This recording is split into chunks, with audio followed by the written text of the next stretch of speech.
Presidente, buenos días. Shaila Rosagel, corresponsal de Grupo Gili, El Imparcial de Sonora, La Crónica de Mexicali y Frontera de Tijuana. Buenos días a todos. Presidente, preguntarle sobre la medida que firmó el presidente Biden para restringir la entrada migratoria y permitir el cierre de la frontera en caso de que se superen los 2.500 migrantes por una semana y reabrirla cuando baje a 1.500. Si esto llegara a suceder, bueno, usted ayer habló de que pues pediría que no se triangulara la deportación migratoria, pero en tanto esto sucede allá en Tijuana, por ejemplo, pues ya hay preocupación por esta medida. Preguntarle si han analizado qué va a suceder o cómo se va a apoyar a ciudades como Tijuana en caso de que ocurriera esto, ¿no? De que empezaran las deportaciones por allí y que se cerrara eventualmente la frontera si se supera estos 2.500 migrantes.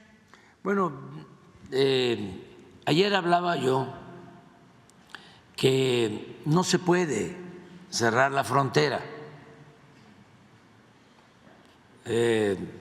no es posible,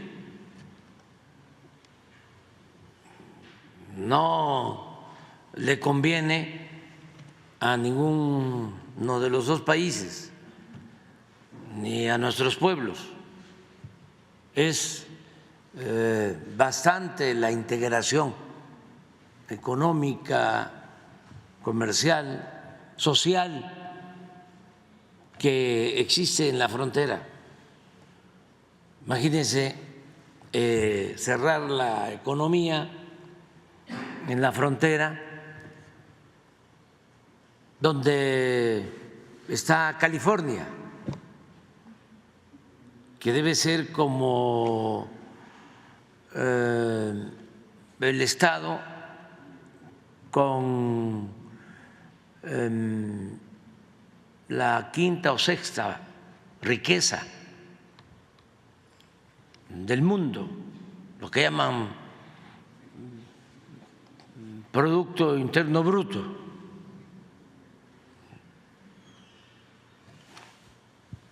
Y Texas, que debe estar como también, a ver si lo buscamos, como en el lugar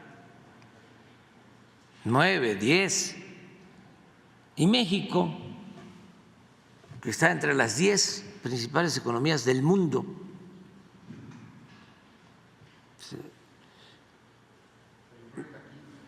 California es la quinta. O sea, esto para ubicarnos. Y Texas es la 10. Entonces, México es 12 o algo así. 12. ¿Cómo se cierra la frontera? Somos los principales socios comerciales de Estados Unidos. Para tener también la idea, cuando llegamos al gobierno, el primer socio comercial de Estados Unidos era China. Fuimos avanzando, ahora se habla de un término en inglés que tiene que ver con el regreso, reacomodo, relocalización de inversiones. ¿Cómo le llaman al? Nearshoring. Nearshoring, sí. Lo escuchaba yo hasta en el debate. Pero ¿cómo van a hablar de eso? ¿Quién entiende eso? O sea, ¿sí? Le están hablando al pueblo de México, pero como se ponen los términos de moda, ¿no? Empiezan a hablar físico. ¿Qué significa? Pues que está llegando inversión extranjera, inversión foránea, porque hubo un plan desde el principio de nuestro gobierno que se conoció todavía en las altas esferas del poder económico y político de Estados Unidos todavía se le llama Plan México, porque no es para presumir, pero esto que está pasando surgió de nosotros, fue una propuesta nuestra desde el inicio del gobierno. Cuando se quería cerrar la economía en Estados Unidos, acuérdense cómo fue la campaña en ese entonces del presidente Trump. Él hablaba de que iba a cerrar la economía para que no salieran las empresas de Estados Unidos ni se perdieran empleos en Estados Unidos, y sacaba siempre una cifra sobre el déficit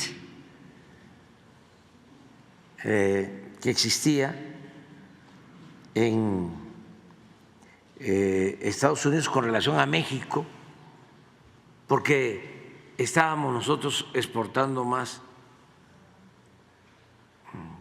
que lo que ellos nos vendían, y desde luego el déficit con China era mayor. Entonces su propuesta era,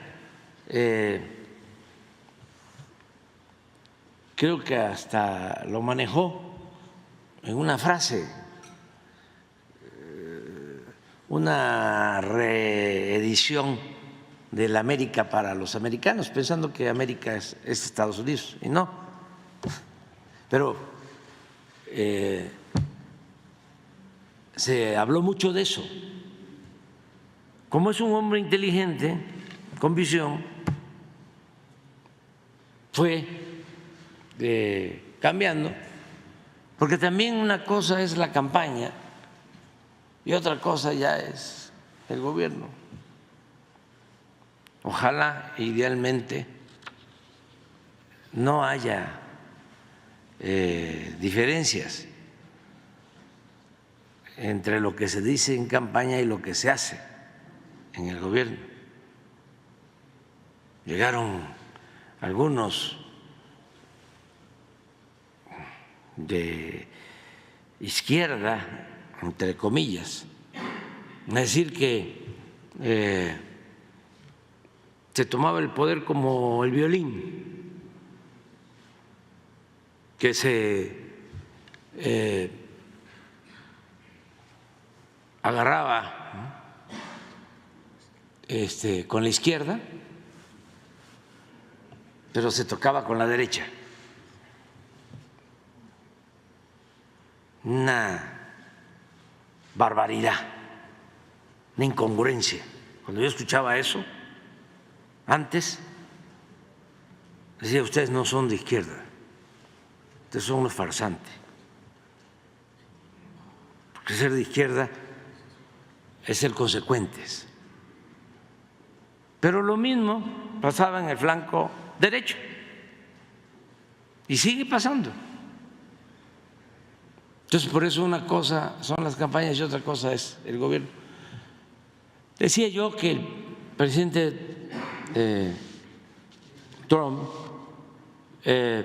fue aceptando el que teníamos que unirnos y que se tenía que volver a firmar el tratado comercial, reafirmar el tratado, modificarlo como se hizo, yo diría que para bien de México y de Estados Unidos y de Canadá. Fue un triunfo importante el ratificar el tratado. El presidente Trump, ya lo he dicho, tenía diferencias con el primer ministro Trudeau y me llegó a plantear que por qué no se hacía solo un tratado bilateral. México, Estados Unidos. Y lo convencimos de que teníamos que ser los tres países. Como ahora le va a tocar a las próximas autoridades, a quien ya saben ustedes quién, pues seguir convenciendo de que se consolide la integración de América del Norte, pero que se piense en consolidar la integración de toda América, que como la Unión Europea comenzó como la Comunidad Europea y se convirtió en Unión Europea, lo mismo, Comunidad de América y Unión de todos los países de América.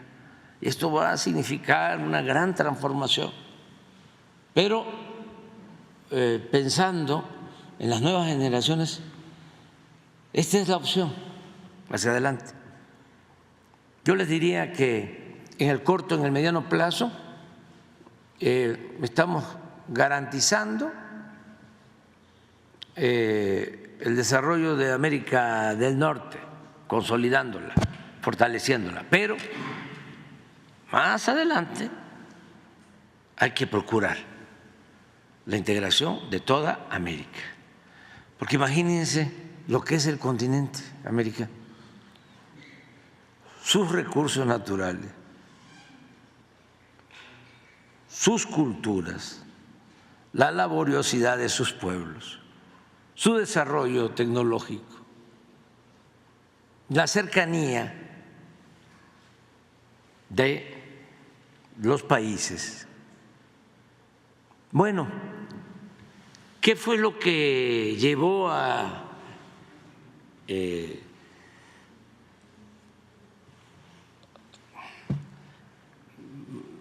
aplicar lo que nosotros proponíamos? ¿Por qué está este regreso de inversiones de América del Norte? Porque era mucho a la dependencia de América del Norte con relación a Asia. Se llegó al extremo y se hizo sentir eso. Y esto despertó a muchos.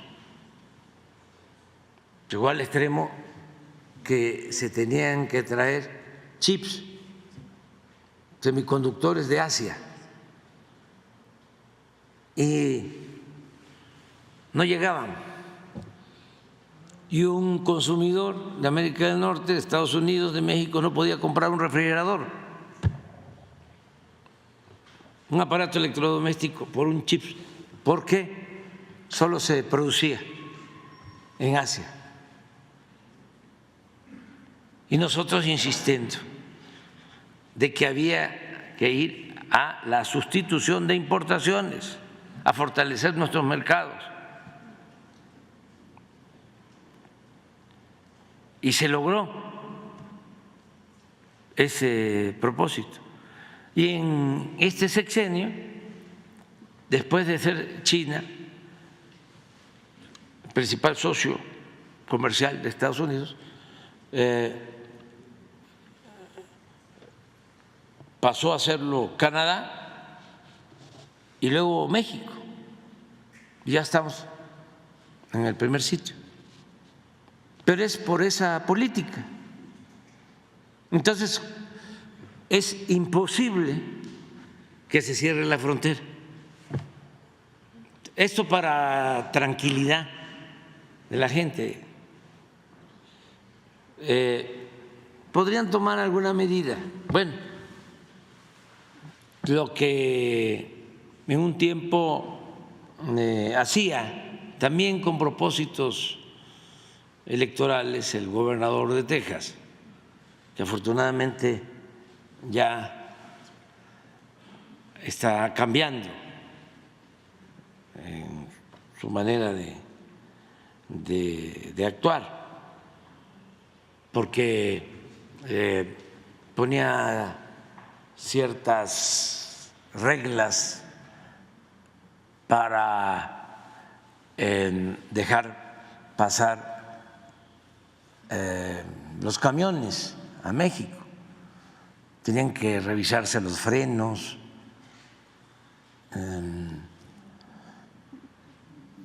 puro requisito inventado, burocracia para presionar, y que por seguridad y que por los migrantes, pues se hacían grandes, largas colas. Pues empezaron a protestar los mismos empresarios de Estados Unidos, de la frontera, y ya no hay eso. Entonces, que no haya temor de que se vaya a cerrar la frontera. Y además tenemos muy buena relación con el presidente Biden, muy buena, y estamos constantemente comunicándonos. Nosotros somos respetuosos de las decisiones que toman en Estados Unidos. Tenemos que respetar las soberanías, la soberanía de Estados Unidos y la soberanía de México. Entonces, en este caso, estamos nosotros ayudando para que se acepte en los países donde ellos no tienen buena relación, el que puedan tomar medidas de deportación, aunque nosotros no quisiéramos que deportaran a nadie, porque la migración no es por gusto, es por necesidad. Pero ya como toman esas decisiones, y es un Estado soberano, bueno, que los deportados lleguen de manera directa a sus países. Esto incluso es de más atención, cuidado a los derechos humanos. Hablaba yo ayer del caso de Cuba, es el caso de Venezuela y de otros países. Como nosotros tenemos muy buenas relaciones con todos, nosotros tenemos acuerdos y podemos desde México, ¿sí?, enviar migrantes a cualquier país, pero lo que buscamos es que puedan hacerlo de manera directa. A nosotros nos aceptan eso, no los acepta Venezuela, no los acepta Cuba, no los aceptan otros países, y ya lo estamos haciendo en el caso de estos países, pero estamos buscando que se llegue a acuerdos,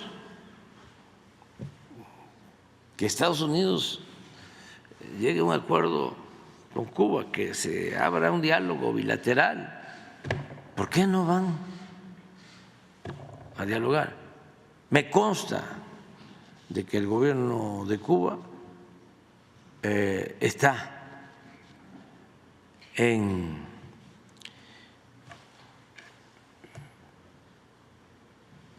condiciones, tiene una aptitud de diálogo. Desde luego, ayer hablábamos del bloqueo, tiene que haber pues una respuesta. No quiero seguir ahondando sobre el tema, pero son asuntos que se tienen que atender mediante el diálogo, porque está de por medio el sufrimiento de la gente.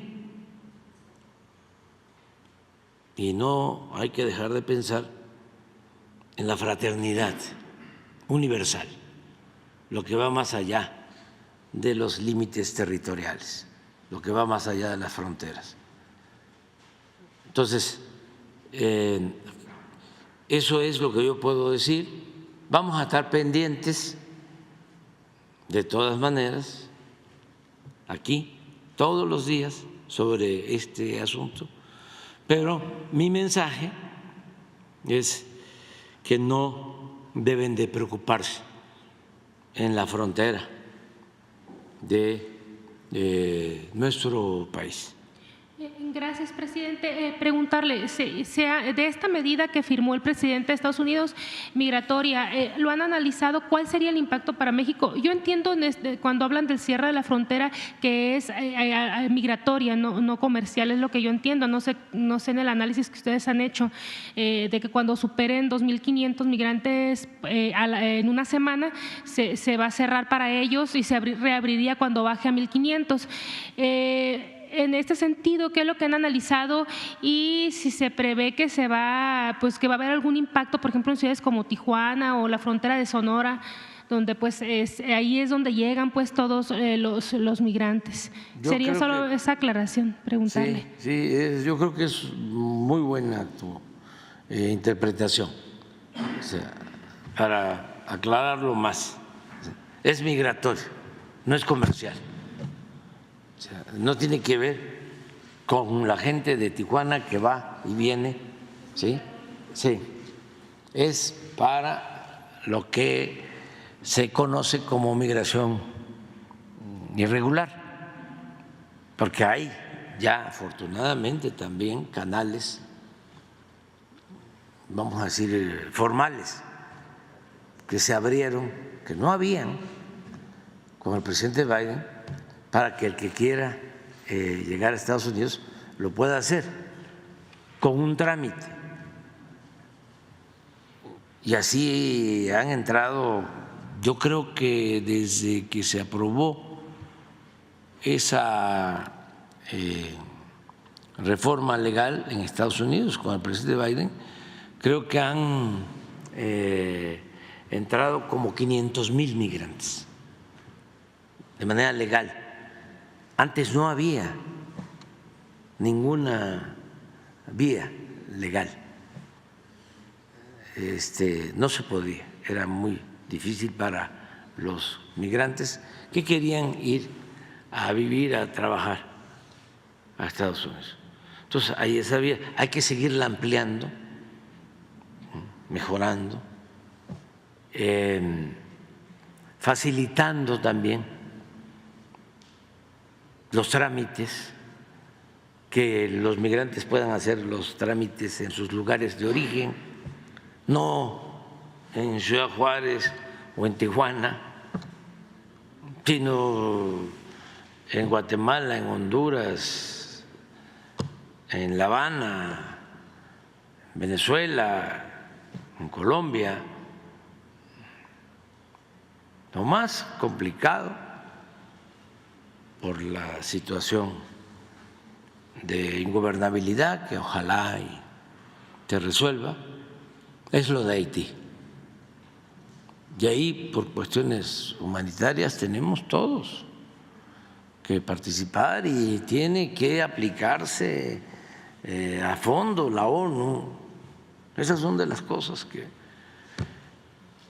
la ONU desatiende. Voltea a ver por otro lado, con todo respeto a los diplomáticos de la ONU.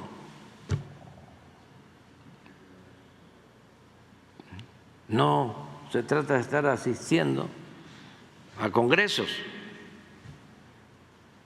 visitas de supervisión. Si hay un tema como es lo de Gaza, lo de la guerra Ucrania-Rusia, como lo de Haití, toda la ONU ahí.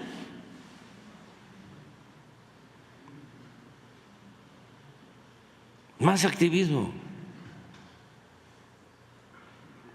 para atender estos casos. Pero eso es lo que puedo comentarte. Gracias, presidente.